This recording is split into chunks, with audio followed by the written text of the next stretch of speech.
Welcome to our Biz Huddle podcast. I'm your host, Mitch Cuthbert, Creative Director at Baker Creative. If you haven't already subscribed to the channel, please hit subscribe so you can get notified when new content comes out. Please share this with anyone who could be inspired by it.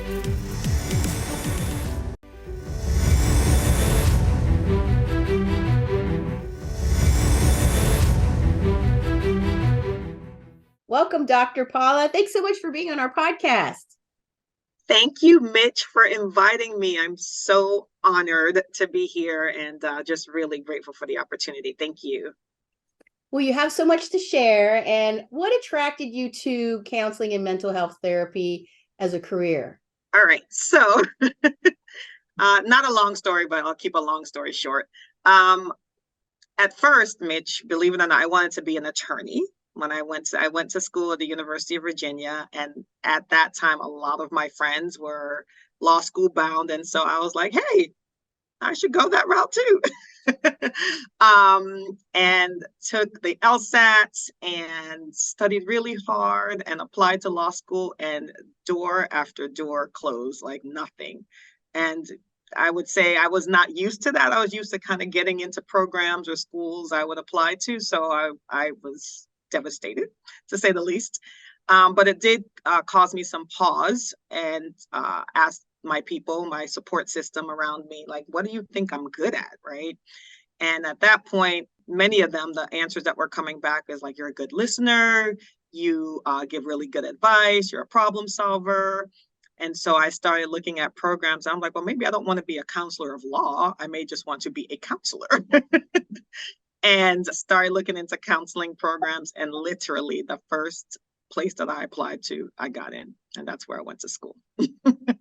And so here I am, a therapist, yes, / psychologist. So yeah. Where did you go to school? So I went to school, got my master's at the George Washington University in DC. So what is your most fulfilling part of your job? Man, that's a great question. There's so many, that's why. Well, one, I love that I know this is going to sound very cliche, but I truly get to help people. And I see, you know how like you can hear people transforming or see the beginning or see the end, but you don't see the whole thing.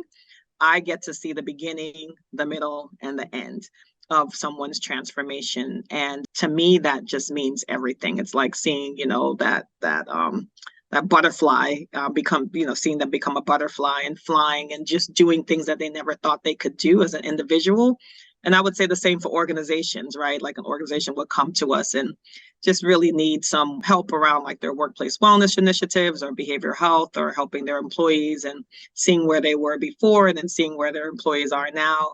I'd love to see the transformation of individuals and organizations and to be involved in that part of it, just to seeing people transform. What steps can an employer do to enhance their employee sense of wellness? So they can do a lot. I mean, it could start from their benefits package, like what they're allowing or putting into the benefits package. So yes, normally it's healthcare, but does the healthcare pay for mental health? There's a lot of talk now about mental health parity, and you may have a great healthcare package, but they may ask you to pay like an out-of-pocket fee for your mental health services. And so that defeats the purpose. If you have health insurance, you want to just pay a small copay and not pay the whole thing, right? So what's the purpose? And so it starts there with your benefits. I like workplaces that offer lunch and learns, and so gives employees a time to even listen to a webinar or have someone come in person to listen to great wellness tips. The other thing they can do, they can have workshops and trainings, throughout the year. They could give mental health days, right? Absolutely. Right.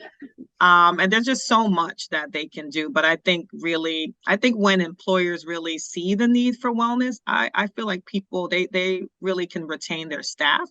And I don't think they really equate that wellness to staff retention.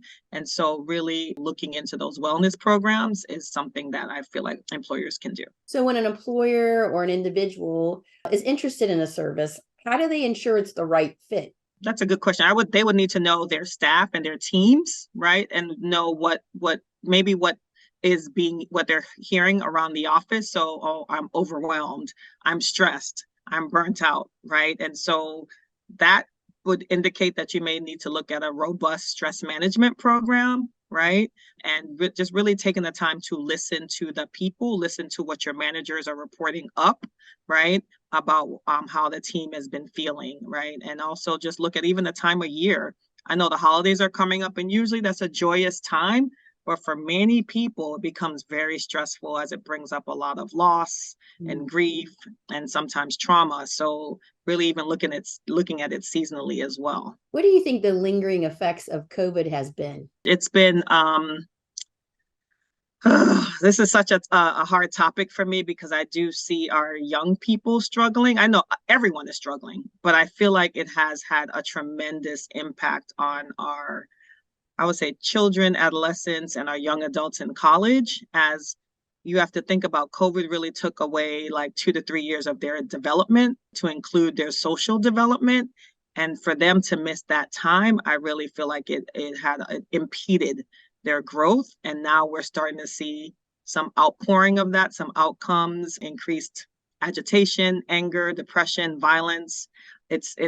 And of course there's more studies being done, but there's just a lingering effect all around. And I feel like even with the adults, we're feeling it too, right? Because whether you lost finances with loss of work, or you had to homeschool your children, or it just disrupted life, and now people are kind of trying to get back on their normal way of doing things, and some people are having a hard time. Well, we have in-house research capabilities, and we do a lot of social listening. And I myself has recognized there's a lot more aggression on social media. Oh, yes. Yeah. Yep. Yep. A lot more. And more is, and when you talk about social media, Mitch, just think about what you're seeing. Like, you can just really just flip open your phone and you're expecting to see something like calm, and there's like a fight or somebody getting shot, or like, I mean, it's real. Like, these are things, the images are being shown, and just think about the kids and the adolescents and the adults that are seeing this and those things. Sometimes people go to bed with, like, they're scrolling through their phones before bed, and they go to sleep with this to wake up with this. You know what I mean? So it's like this constant cycle of violence and, like you said, aggressiveness. And it's not like you can turn off your TV you can turn off your TV, but if you turn on your phone, these things pop up. So it's almost there like 24/7 if you allow it. Right. So if you allow it, then what is the effect of that long term? I mean, people think, oh, it's just a show, it's just news, what's the big deal? But it's a big deal after a while. Yeah, it affects your mental health. It affects like your brain, right? So your brain is just built to take so much. And if we overload it with things that are not good for it, think about that, right? Our body is the same thing. We overload it with a lot of sugar. What's going to happen, right? We overload our brains with images that are not healthy. It's going to have an effect on us. So we really want to be mindful of the time that we're spending on social media, news watching, even conversations, having too many. You have to have some kind of boundary in place. I also think, people really struggle with stress at work and not bringing it home, because you never get away from it, right? Any tips on helping people with that balance? Yeah. I don't know. I don't like the word balance. There's no balance. You're either all present or you're not, right? And so I think, I mentioned the word boundary before, and I believe that you have to have that discipline. Like, no one is going to do it for you. The news is not going to stop newsing, for lack of a better word, right? Social media is not going to stop showing images, but you have that control, and you have to say, nope, I'm not doing this. I'm going to stop this 2 hours before bed. Work, I'm going to stop this at 5 or 6 or whatever time it is, and I'll pick it up, at another time. Like, you have to be self-aware and know what you can and cannot handle. And so just really, I think self-awareness is key in terms of that, work-life integration, I like to call it. But yeah. But it's hard when people are like, okay, I'm going to set this boundary, just like, when you don't want to eat the sweet, right? Well, it's just this one time. And then before you know it, you're like, ate 2 pieces of cake, How do you like, I know you could set like little goals, but like veer off the track, because it's easy to get, sidetracked on this kind of stuff. Absolutely. And I don't know if you could stop. Well, some people can, let's just say that. But you may have to set small goals for yourself, but do it regularly, Mhm. right? So things that are realistic, right? So if that means I am going to get on social media, but I'm going to spend, instead of an hour, I'm going to spend 50 minutes this week. Then maybe the next week, I'm going to spend 40 minutes. You know what I mean? So if you totally, we know ourselves and we say, oh, I'm totally not going to do this anymore. You're going to do it. But if you set like you do it like incremental and decrease it, then I think that's doable. What do you think about the dynamic of culturally, women have been expected to do everything, work, life, balance, not balance, work and life. And then there's just a lot of competing things going on, right? So there's that expectation. What is the best way for women to take care of themselves, whether they're running a business and having everything to do, or just, when everything, there's so much on people's plates today. Hang out with other women. I'm laughing, but it's so true. Like even right now, although I'm talking about some things are hard, like just having this interaction for me, it's like refreshing, right? And talking to another woman business owner, it's very refreshing. So I think just spending those times with your girlfriends, getting that time, like having your support system is so key. And yeah, we do a lot. I don't know how to stop that, but Yeah. we do a lot, because we are amazing, right? So a lot falls on us. But then again, as women, we have to set that boundary too, right? Because then if you have either your son or your daughter, whoever is watching you, they're watching and they're learning your habits. So what are you teaching the next generation? So the thing is, we've both been in business for a while.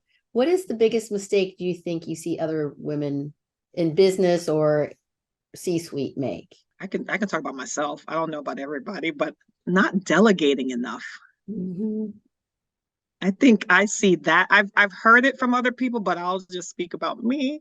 I need to delegate more because I always be like, they don't do it the way I do, but I may not always do it the best.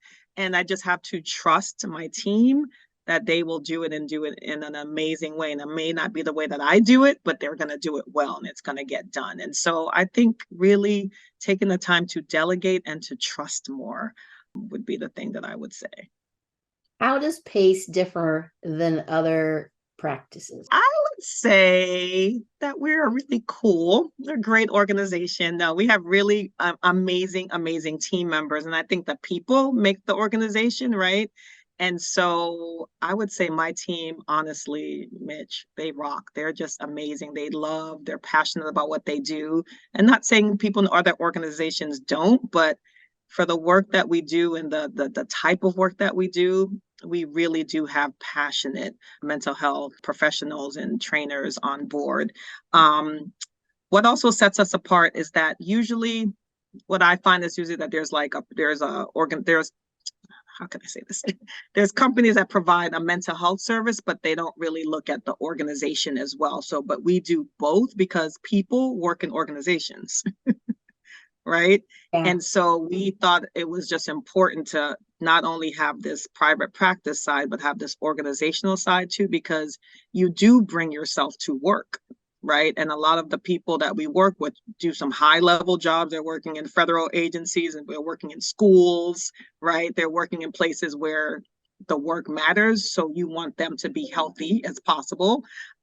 So we really do feel like that individual and organizational side that they're both important. So I think that's what sets us apart. So if I'm an employer and I say, hey, I'm kind of interested, what would be some things I would see from my team saying, you know what, I might want to consider this really seriously. From your employee. Yes. Yeah. So you may see I would say you could see a number of things. I would see like stress, more sadness, more days off, presenteeism, and that's something people don't really talk about. But presenteeism is that you're present at the job, Mitch, but you're not really present. You're there, but your mind is not there, right? So your productivity is low, your engagement is low. Yes, I'm on the Zoom call, but I'm not really here because my mind is not fully here because I may be feeling sadness or depression or anxiety.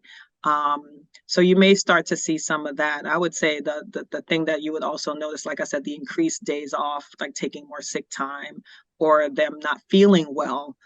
because your cognitive is related to the physical, right? And so if you're not well cognitively, it can start to affect the physical: stomach aches, headaches, back aches, neck. I mean, just the whole nine. So I would look for signs like that. Some of those are some telltale. What do you think the biggest issues that is causing the stress inside work? It could be many things, but I think people are just overwhelmed. I think, if we take COVID, right, we cannot forget that.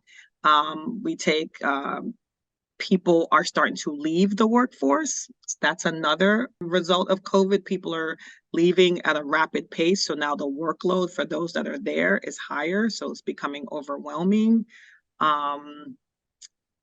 It's just a number of things, but I would just say just overwhelming work, and just the external things that are happening in our world. People are taking it on more because, back to that social media piece, right? It's just always there.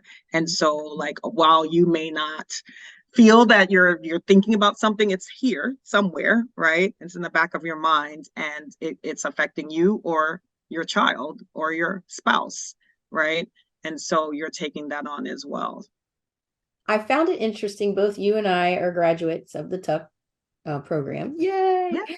And so I heard a theme in the room, and it was overwhelm. And what advice would you give, to folks in the room or other professionals? The overwhelm was the theme. I would say, Mitch, people just need to, again, self-awareness is the first thing, right? To be aware of what you can and cannot handle. And I would say taking necessary breaks. Because people are not going to tell you to go away or take a vacation or whatever, but you need to do that, right? You need to say, you know what, this is too much at this time. And whether it's not, you don't have to go away for, like, a 14-day, 2-week vacation, right? But you could take, a 3-day break, right? Or a 4-day weekend or something like that, and do that regularly. Like, you can even say once a quarter, right? Not once a quarter, every quarter I'll take, maybe 3 long weekends or something like that, and break it up, right? But making sure that you incorporate those times, because what happens with overwhelm, it's a buildup, right? Like, you think of a volcano, and then, like, it's building up, eventually it erupts, right? And the same thing with stress, it builds up and it builds up until a breakdown happens, or you lose it or something like that, and it's a buildup. And if you're not self-aware, you're not going to know, like, what your threshold is, what your capacity is. And so that self-awareness, to me, is key. And then also, like, being intentional about when those breaks come, because if by March I can't handle it anymore, then you need to take that break that first week of March. Because I agree, because otherwise people just go, well, I just don't want to work here anymore. See ya. That's right. That's right. That's right. That's right. Yep. And do you think the silent quit is kind of related to that in any capacity? I would say so. Yeah. Yeah. Because you're not, your boss is, your boss is only going to know so much, but you know yourself more than anybody. You're your own subject matter expert, right? So you're going to know yourself more than anybody else. And you're going to know, like, hey, let's use the month of March again. I guess I'm using it because of my birthday month, but mine too. Right. Let's use the month of March again. Like, like January, February, come March, I need to take that break, because silently I'm, like, really suffering inside, right? And if I don't do that, eventually I'm going to blame it's work, but maybe it's not work. Maybe you're just not taking the time that you need to refresh and come back as a better person. So, but it could be both. It could be work as well. Because people could come back disconnected. Yeah. Okay, so you've accomplished this awesome business. What's your next thing? What's your next goal? I love that question. My next goal, Mitch, well, I've done the doctorate thing, so that was a big goal of mine that I just accomplished a couple years ago.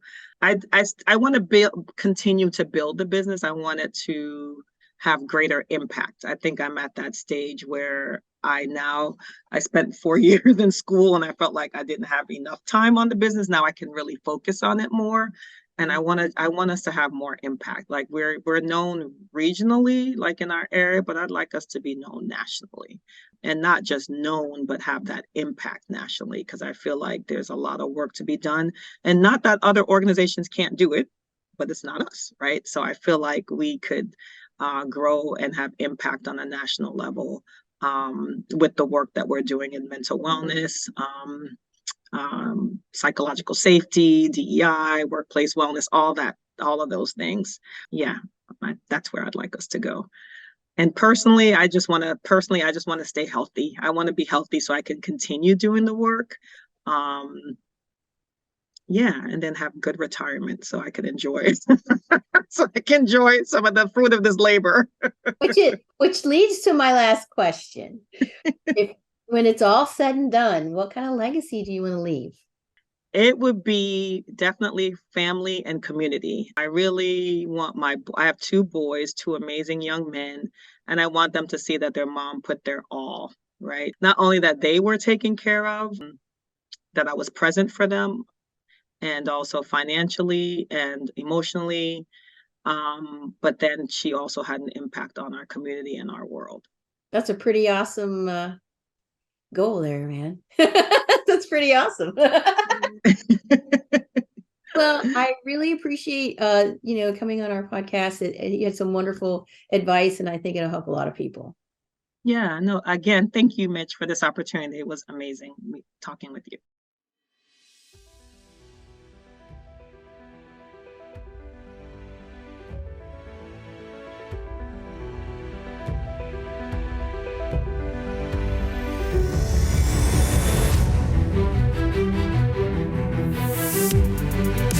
If you haven't already subscribed to the channel, please hit subscribe so you can get notified when new content comes out.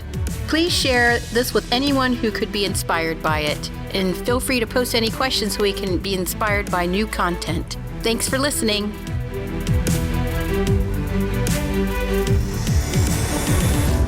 If you're interested in learning more, visit our website at bakercreative.co.